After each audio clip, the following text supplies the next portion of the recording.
Hello friends, आज हम लोग अपने इस क्लास में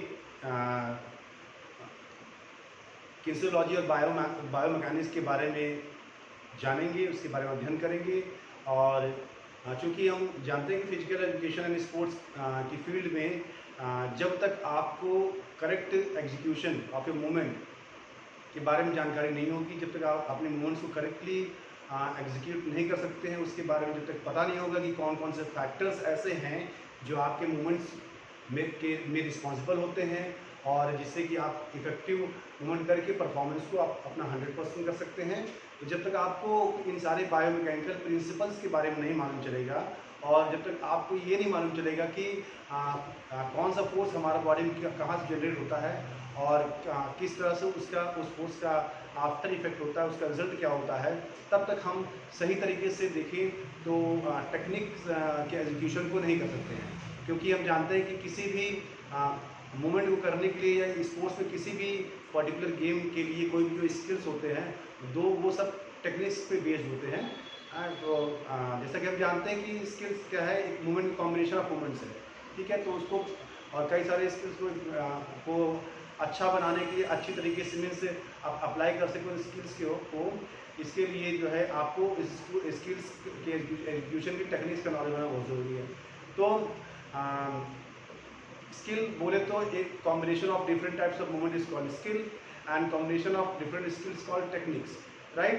तो ये हम जो है किसी भी टेक्निक्स को इफेक्टिवली कर सके, इसके लिए हमें उस टेक्निक्स को इफेक्टिव बनाने के लिए जो भी कारक होते हैं, फोर्सेस होते हैं, जो बायोमैकेनिकल प्रिंसिपल्स होते हैं, उसे जानना बहुत ज़रूरी होता है। तो आज हम इसके बारे में बात करेंगे। आप देख सकते हैं कि बोर्ड पर मैंने दो टॉपिक लिखे और टॉप पर, एक है किन्सियोलॉजी और एक है बायोमैकेनिक्स। ये दोनों ही डिफरेंट टर्म्स है, हालांकि इन दोनों में बहुत ही माइन्यूट सा डिफरेंस होता है, ठीक है। तो हम इसके बारे में एक करके बात करेंगे कि आपका किन्सियोलॉजी क्या होता है। तो आप देख सकते हैं किन्सियोलॉजी क्या है कि मैंने लिखा हुआ हूँ कि analysis of human body movement with the application of mechanical principle. तो किन्सियोलॉजी क्या है, जनरल भाषा में बोला जाए तो इसको हम ह्यूमन बॉडी के मूवमेंट्स की एनालिसिस का अध्ययन जिस क्षेत्र में करते हैं उसे हम किन्सियोलॉजी कहते हैं। यानी कि किसी प्रकार का जो ह्यूमन बॉडी मूवमेंट होता है, वॉकिंग होता है, रनिंग होता है, जंपिंग होता है, उसके साथ आप जो है कह सकते हैं कि कोई भी ह्यूमन बॉडी का मूवमेंट होता है, उसकी जो हम एनालिसिस करते हैं, उसके लिए जो मस्क्यूलो स्केलेटल एनालिसिस होता है। मस्क्यूलो स्केलेटल मीन्स आपका मस्कुलर और प्लस स्केलेटल सिस्टम, क्योंकि हमारी बॉडी को मूव कराने में ये दो सिस्टम का बहुत इंपॉर्टेंट रोल होता है। एक मसल्स का इंपॉर्टेंट रोल होता है, एक स्केलेटल यानी कि आपकी अस्थियों का इंपॉर्टेंट रोल होता है। तो दोनों ये सिस्टम मस्कुलो स्केलेटल सिस्टम के द्वारा जो भी बॉडी का मूवमेंट होता है उसका एनालिसिस करना ही जो है आपका किन्सियोलॉजी कहलाता है। किसके द्वारा? मैकेनिकल फोर्सेस के एप्लीकेशन के द्वारा, ठीक है। तो मैकेनिकल फोर्सेस या फिर मैकेनिकल प्रिंसिपल के एप्लीकेशन के द्वारा। तो मैकेनिकल प्रिंसिपल कौन कौन से होते हैं इसके बारे में हम आगे चर्चा करेंगे। तो सिंपल और साधारण भाषा में यदि कही जाए तो किन्सियोलॉजी क्या है? It is the study of human body movement, या कह सकते हैं it is the analysis of musculoskeletal system या musculoskeletal analysis of human body movement, ठीक है। Musculoskeletal analysis of human body movement with the help of biomechanical और एक से mechanical principles is called kinesiology, ठीक है। तो किन्सियोलॉजी के बारे में बात करने के बाद, इसकी परिभाषा जानने के बाद हम ये जानते हैं कि इस शब्द की खोज किसने की थी, इस परिभाषा को दिया किसने था। तो किन्सियोलॉजी शब्द के जो फादर है जिन्होंने किन्सियोलॉजी के बारे में बात की थी, जिन्होंने इसकी खोज की थी, वो थे अरिस्टोटल। हम सब जानते हैं कि बहुत बड़े विद्वान, फिजिकल एजुकेशन में इनका बहुत बड़ा योगदान है, साइकोलॉजी के क्षेत्र में हो तभी इनका बहुत बड़ा योगदान है यहाँ इनका जो है, और फिजिक्स के साइंस के क्षेत्र में भी इनका बहुत बड़ा योगदान है।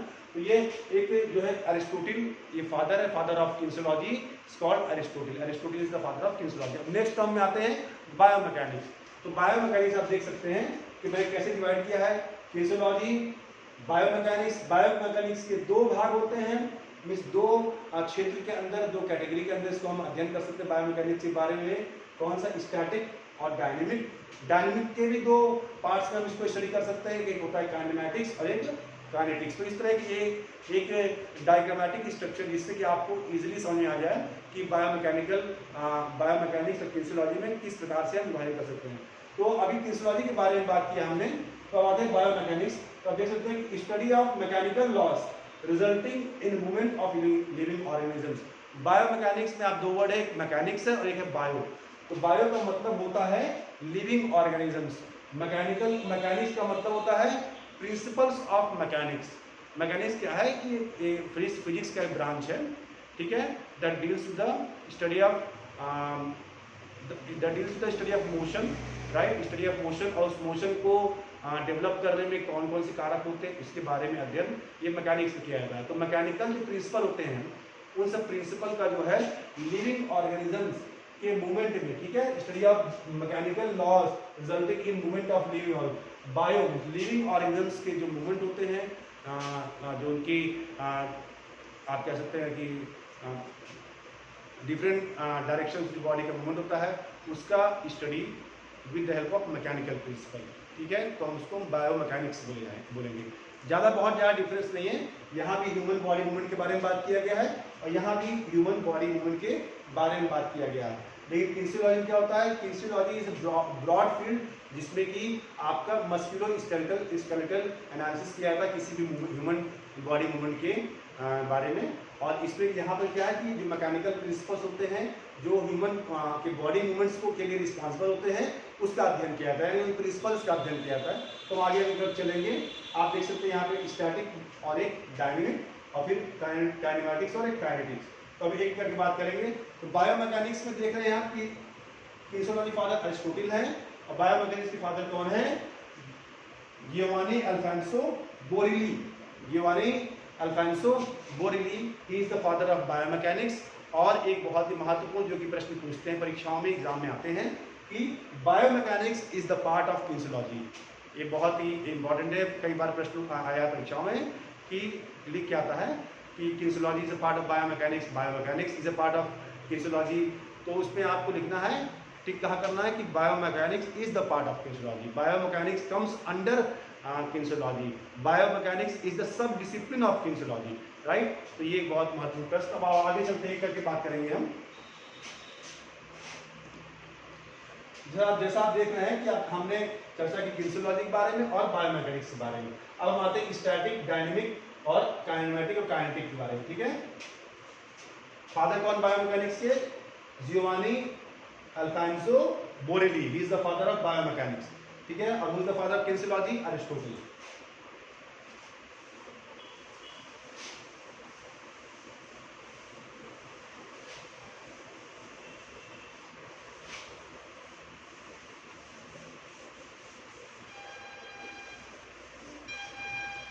अब आते हैं हम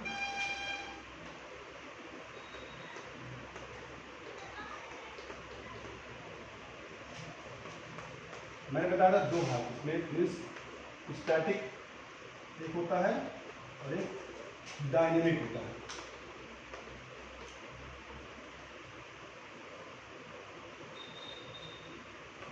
ये दो सब ब्रांच है स्टैटिक के।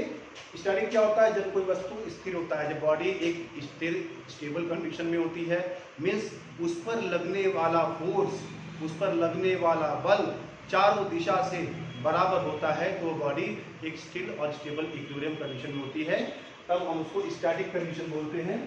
यानी कि इसमें नेट जो फोर्स जो नेट लगता है इसके ऊपर होता है जीरो। क्या होता है, जीरो।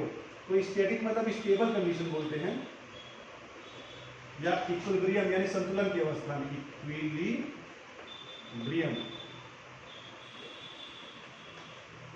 ठीक है। तो इसको भी स्टैटिक कंडीशन इसको हम स्टैटिक कंडीशन बोलते हैं।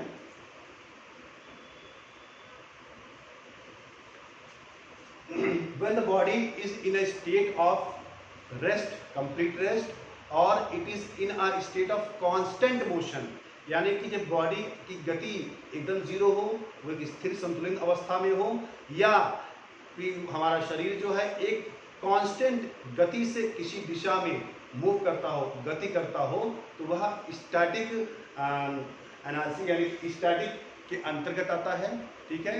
और यदि जब बॉडी मूव करती है यानी बॉडी मोशन में होती है तो वो डायनेमिक के अंतर्गत आता है। When a body is in a state of motion, right, तो वो डायनेमिक कहते हैं। When a body is in a state of rest, that is called as static. When a body is in a condition of motion, in a state of motion, then that is called dynamic। ठीक है, तो dynamic जब शरीर किसी गति में होता है तो ये भी दो प्रकार के होते हैं। एक होता है काइनेमेटिक, यानी कि वह गति कौन कौन सी गति, किस किस प्रकार की गति में शरीर हो सकता है, बॉडी हो सकता है। जब हम कोई मूवमेंट करते हैं तो हम किस गति से मूवमेंट करते हैं, उसके प्रकार, उस गति के बारे में जो अध्ययन होता है वो आपका आता है काइनेमेटिक्स में। और जिनके द्वारा, जिन चीज़ों के द्वारा, यानी कि जो उसके रिजल्टिंग फैक्टर हैं जिनके द्वारा वह गति हो रही है, उसके बारे में अध्ययन हम करते हैं काइनेटिक्स में। ठीक है, तो आगे इसके लिख देते हैं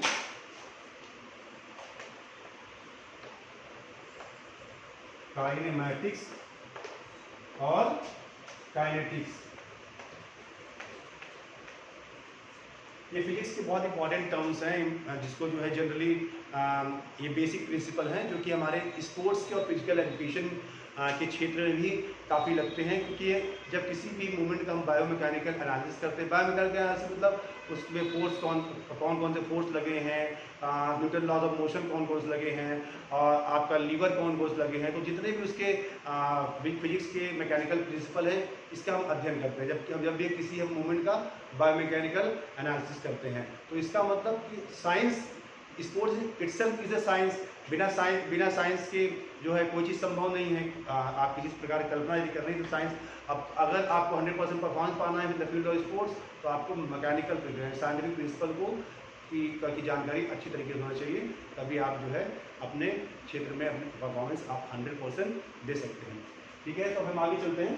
काइनेमेटिक्स में बताया था आपको ये मोशन ऑफ द बॉडी, जब बॉडी मोशन करता है, मूव करता है ना, गति होता है, तो उसकी मोशन से संबंधित होता है।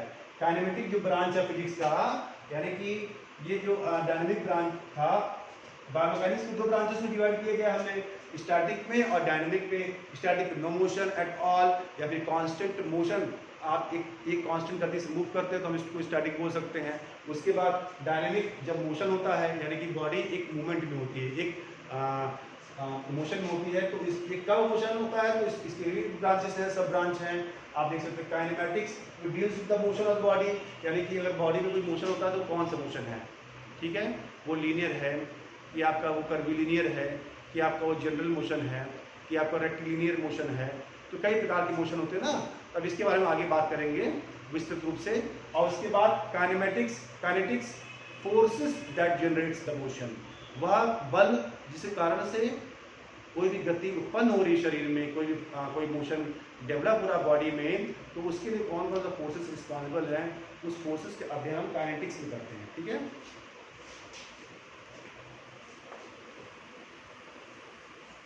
यानी कि मोशन, इसके बाद यहाँ भी लिख सकते हैं फोर्सेस या कॉज ऑफ मोशन ना, कि गति को लाने के कौन कौन से रीजन है, कॉजेस,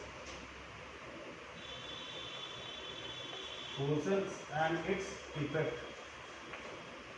ठीक है, तो हमने आज क्या बात की, पहले हमने किनेसियोलॉजी के बारे में बात की।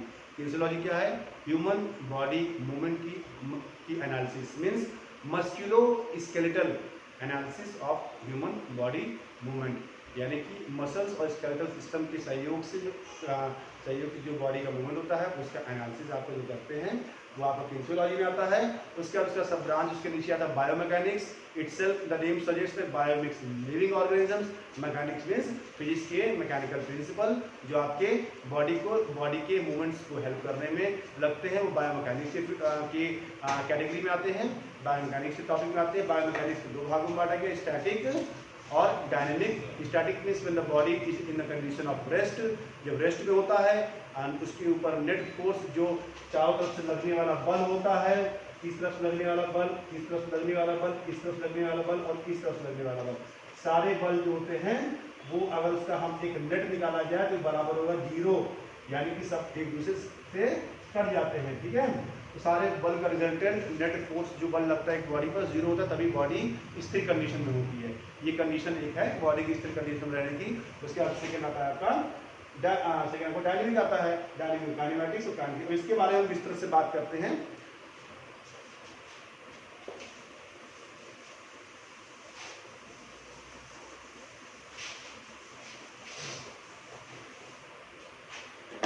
काइनेमैटिक्स पहले बात करते हैं।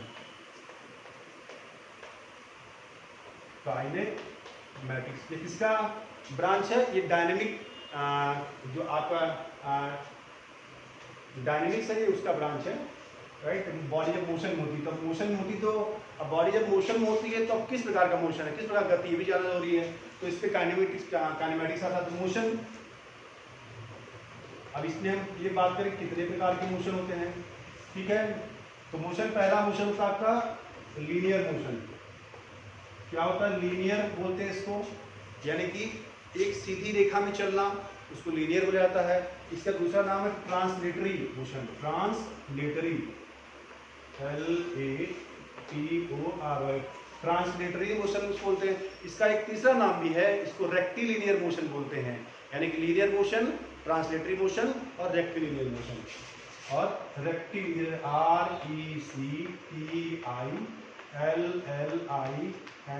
RECTILLINEAR, rectilinear motion.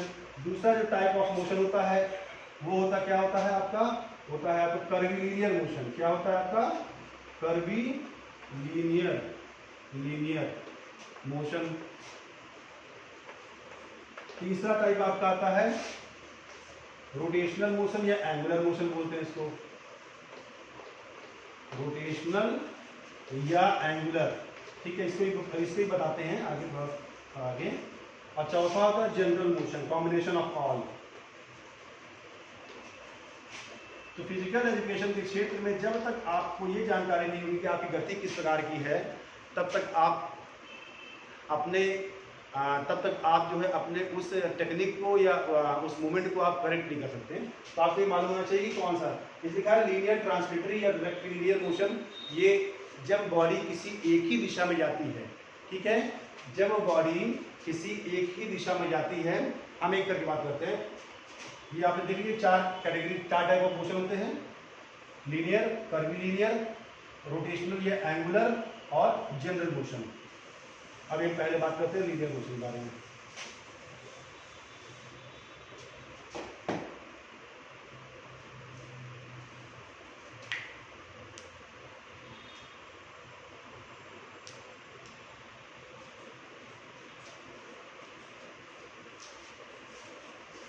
लीनियर, जैसे मान लीजिए कि कोई बॉडी ए है, ये एक ए बॉडी है, जब ये एक ही स्ट्रेट लाइन में जाएगी, यहाँ पहुंचेगी, ठीक है। तो ये जो डिस्टेंस कवर करती है, ठीक है, जैसे मान लीजिए कि आपका ये जो डिस्टेंस कवर करती है, इस डिस्टेंस को हम एस से बोलते हैं, लिख देते हैं सिंपल डिस्टेंस। एक ही दिशा में डिस्टेंस कवर किया, इसका मतलब कि ए से बी पर जाने पर, इस बॉडी को ए से बी पर जाने पे एक स्ट्रेट लाइन, एक स्ट्रेट पाथ फॉलो करते हैं, तो उसको हम लीनियर मोशन बोलते हैं, ठीक है। तो अब इस मोशन को डेवलप कर, जब मोशन जब जनरेट होता है तो इसमें और क्या क्या चीज़ें होती हैं जो बहुत रिस्पॉन्सिबल होती हैं। इसमें आता है आपका स्पीड के बारे में बात की जाती है, ठीक है।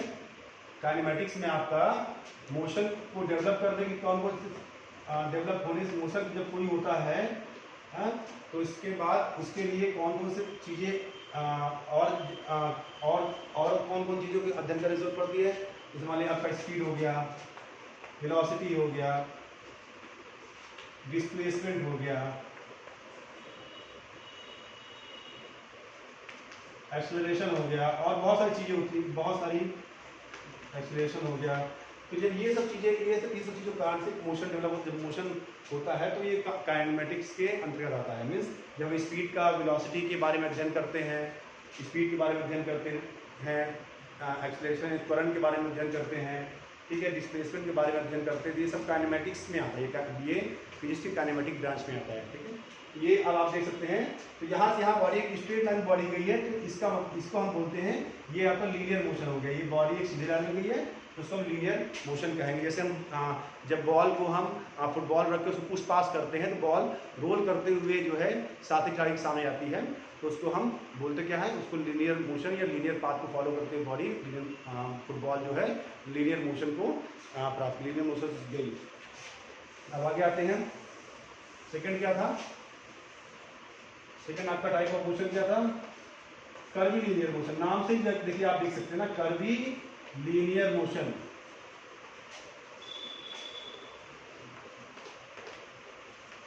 एग्जाम्पल, जैसे आपने फुटबॉल, यहाँ पे फुटबॉल रखा हुआ है, इसको किसी खिलाड़ी ने इसको किक किया, जब इसे किक करते हैं ये बॉल एक कर्वी लीनियर पाथ फॉलो करते हुए ये पॉइंट बी पहुंचती है।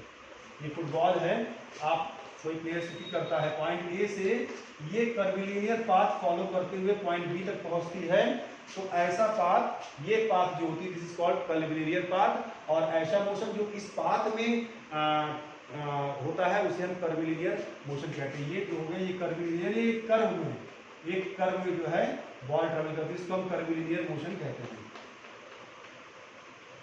ठीक है, अगर बॉल सीधा पुश पास किया आपने, हॉकी में आपने पुश पास किया, फुटबॉल में पुश पास, किसी में पुश पास किया आपने, क्रिकेट में ग्राउंडर ड्राइव मारा आपने, तो बॉल एक स्ट्रेट लाइन फॉलो करती है, तो वो जाती क्या होता है, लीनियर मोशन में आ गई। अगर वही बॉल अपने एयर में लॉफ्टेड शॉट मारा, या फुटबॉल में जैक किक या बनाना किक करते हैं, ठीक है, तो एक कर्व में बॉल जाती है, तो वहाँ पर कर्वीलिनियर मोशन में आता है। Next, third type of motion, third type of motion आपका है रोटेशनल या एंगुलर कह सकते हैं।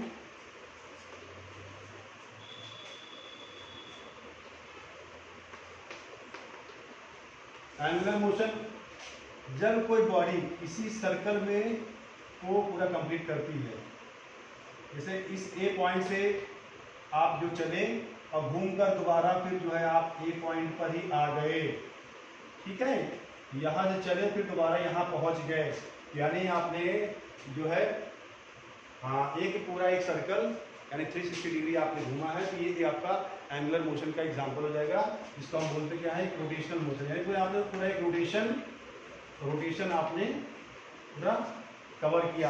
अब इसमें देखिए, अगर यहाँ से कोई चीज़ जब चलती है, सर्कल में घूमती है, तो जहाँ से चली वहाँ दोबारा वापस आती है, तो इसमें इसका डिस्प्लेसमेंट जो होता है, डिस्प्लेसमेंट जो होता है ये आपका इसका जीरो हो जाएगा। क्यों? क्योंकि बॉडी जहाँ से चली है वहाँ वापस वहीं पे आ गई है।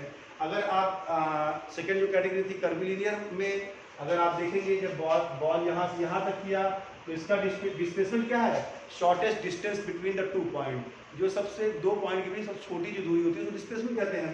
तो पॉइंट यहाँ से ए से बी तक आने में ये जो दूरी है, ये इसकी डिस्प्लेसमेंट कहलाएगी जब कोई बॉडी ट्रैवल करती है। ठीक है, तो ये दो बात हो गई। डिस्प्लेसमेंट, जब यहाँ से आप कर्वीलिनियर पाथ करते हैं डिस्प्लेसमेंट उसमें होता है, रोटेशनल मोशन में डिस्प्लेसमेंट जीरो हो जाता है, और स्ट्रेट लाइन में भी आपका डिस्प्लेसमेंट जो है जब आप सीधा चलते हैं तो पॉइंट ए से लेके पॉइंट बी तक, तो ये आपका डिस्प्लेसमेंट डिस्टेंस होता है। आपका डिस्प्लेसमेंट इसका, मान लीजिए आप 10 किलोमीटर आपने ट्रेवल किया, तो डिस्प्लेसमेंट 10 किलोमीटर हो जाएगा। ठीक है, तो ये आपका एंगुलर मोशन हो गया। जैसे आप साइकिलिंग करते हैं तो पैडल को घुमाते हैं पूरी तरीके से, जो पैडल पूरा घूमता है, व्हील पूरा घूमता है, उसका पहिया पूरा घूमता है, तो एक एंगुलर मोशन में, यानी कि पूरा उसने एक 360 डिग्री पे एक रोटेशन कवर किया, तब वो पैडल वो आगे जाती है। ठीक है, तो अब हम चलते हैं आगे। आज के नेक्स्ट टॉपिक है मीन्स लास्ट जो इसका कैटेगरी है मोशन का, टाइप ऑफ मोशन में, पहला आपका लीनियर था, दूसरा था कर्वीलिनियर, तीसरा था आपका रोटेशनल, और चौथा आपका जो है वो जनरल मोशन में आता है। जनरल मोशन मतलब सामान्य, जो कि सभी मोशंस का कॉम्बिनेशन होता है, सारी गतियों की कॉम्बिनेशन होती है।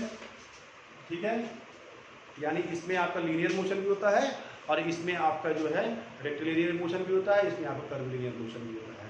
तो इस प्रकार से आपके मोशंस को हमने 4 भागों में डिवाइड किया है। 4 प्रकार के आपके मोशंस यानी गति होती है।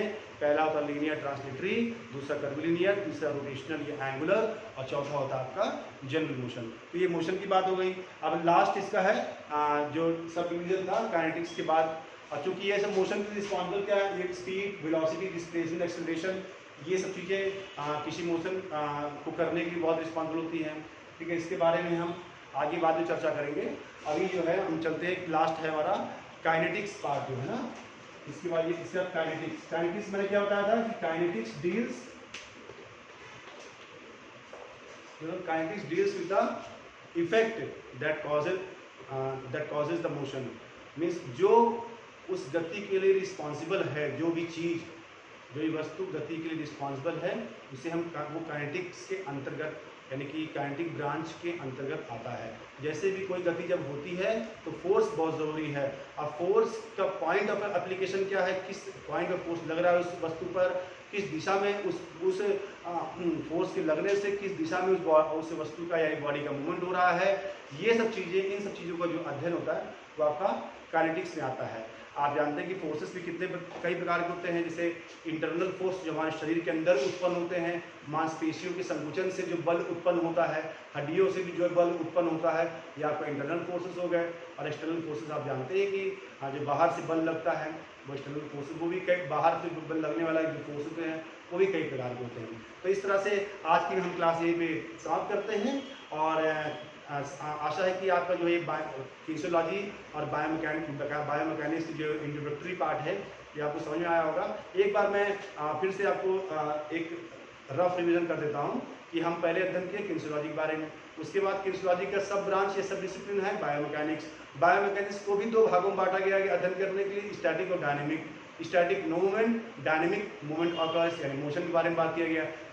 डायनेमिक्स के दो भाग होते हैं, काइनेमैटिक्स और काइनेटिक्स। काइनेमैटिक्स में मोशन के बारे में बात की गई है, टाइप्स ऑफ मोशन के बारे में बात किया गया है, और स्पीड, वेलोसिटी, डिस्प्लेसमेंट, एक्सेलरेशन, इन सब चीज़ों के बारे में बात की गई है। जबकि काइनेटिक्स जो सिंपल होता है उसमें वो फोर्सेस जो इस मोशन के लिए रिस्पॉन्सिबल होते हैं उनके बारे में बात किया गया। वो इंटरनल फोर्सेस भी हो सकते हैं जो बॉडी के अंदर डेवलप होते हैं, और एक्सटर्नल फोर्सेस भी हो सकते हैं। तो इसी के साथ अब आगे की जो हमारे वीडियोस होगी, आगे जो सेशन होगा उसमें मैं इसके बारे में और आगे चर्चा करूँगा, बायोमैकेनिकल प्रिंसिपल के बारे में। तब तक के लिए आप सभी का दिल से वो, आप सभी इस चैनल को लाइक करें, सब्सक्राइब करें, ज़्यादा से ज़्यादा लोगों तक इस चैनल को पहुंचाएं ताकि ज़्यादा से ज़्यादा बच्चे कंटेंट से लाभान्वित हो सकें। धन्यवाद।